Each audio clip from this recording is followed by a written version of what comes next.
all Anders! Kill the Inquisitor! Death to his home! Back on his glory!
May I help you, Inquisitor?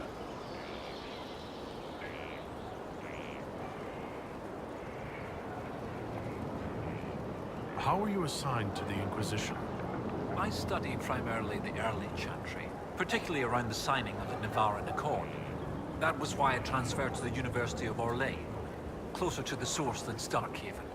Sadly, most scholars took Inquisitor Ameridan's history as settled, even with so many questions remaining. No one took my ideas seriously until your Inquisition formed. I wrote Ambassador Montpellier, and, well, here we are.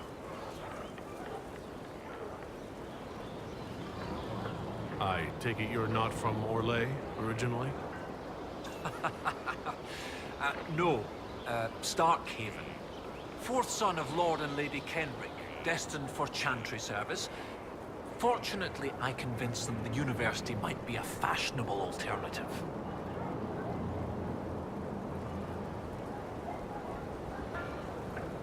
What's it like at the University of Orlais? Oh, it's brilliant. Some of the greatest minds I've ever known. The university was always well regarded, but Empress Celine made it the envy of all Thedas. She even got them to start admitting elves. Few bent noses, but it's worth it. Knowledge knows no bounds and all.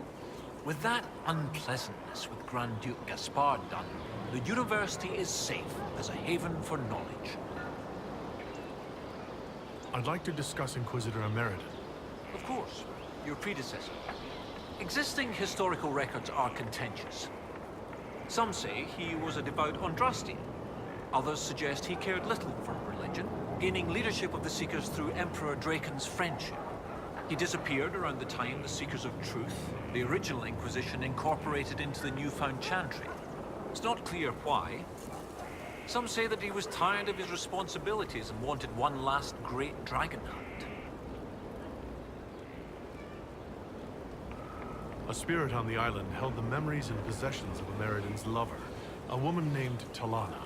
It told us that Ameridan was here on orders from Emperor Draken himself, and where he went next. Andrasti's dimples. I may have received tenure from that sentence alone. Ameridan had a lover. Talana, you said. The Inquisitor's Lady Mage. There was such debate over whether she existed. And there were orders? This was a request from Draken? This changes everything.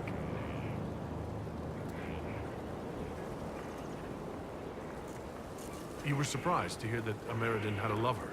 Yes. This Talana you mentioned. Her existence has been hotly debated.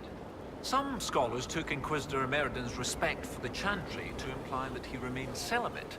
In ages past, there were stories about him and his lover, a mage. They made it out to be a star-crossed romance. The Chantry silenced the stories strenuously. You don't have a problem receiving information from spirits? It's not ideal, but since you found corroborating physical evidence, I see no serious issues. Any study of great wars and battlefields carries an inherent risk of contact with demons or spirits. When spirits are willing to talk, most historians love the chance of a first-hand report. What does it change, knowing that Ameridan was on a mission from Emperor Draken? Everything. One current theory holds that Ameridan was selfishly throwing off his responsibilities to go hunting. Another suggests Draken had him removed or even killed because Ameridan opposed the Nevaran Accord. But if this is true, then Ameridan was a loyal servant of Orlais. He was not an embarrassment. He was a patriot protecting Orlais while Draken fought in the Second Blight. When I helped the Avar at Stone Bear Hold, we learned that the Jaws of Hakon once bound their god's soul to a beast.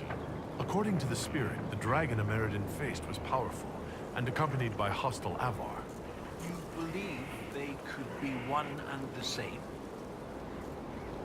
That would mean... Of course! Of course! Brilliant! 800 years ago, the Second Blight threatened a weak Orlais. A perfect time for the Avar to attack.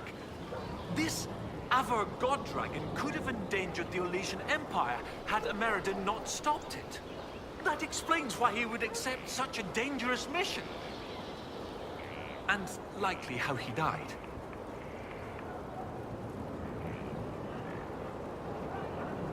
You're not concerned about the literal existence of an Avar god? Not particularly. If the Jaws of Hakon once bound their god to a dragon, it is likely just a powerful spirit. That isn't to downplay the important cultural significance to the Avar, but magic does not equate godhood. Every blight comes from the old gods, which are also dragons corrupted by some outside influence. Sometimes I wonder if we really know what we mean by gods. How bad would it be if the contemporary Jaws of Hakon bound their god to a dragon again? With Orlais still recovering from the Civil War and the Mage-Templar conflict, not to mention the scattered rifts and remnants of Corypheus's forces still causing trouble, a high dragon given malice and magic by an Avar god spirit could, hypothetically, destroy much of Orlais. At least, I hope that was hypothetically. It seems Inquisitor Ameridan saved Orlais 800 years ago. It's time to honor his legacy.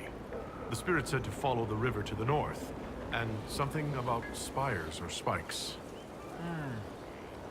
Up the river, the scouts have had trouble with Hackonites up there. I'll continue my research, but for now, your guess is as good as mine. What do you need me to do next, Professor? That spirit on the island said something about Ameridan going upriver to, someplace with spires? While you search upriver, I'll continue studying these buckles. That, sounded better in my head. I'll speak with you later.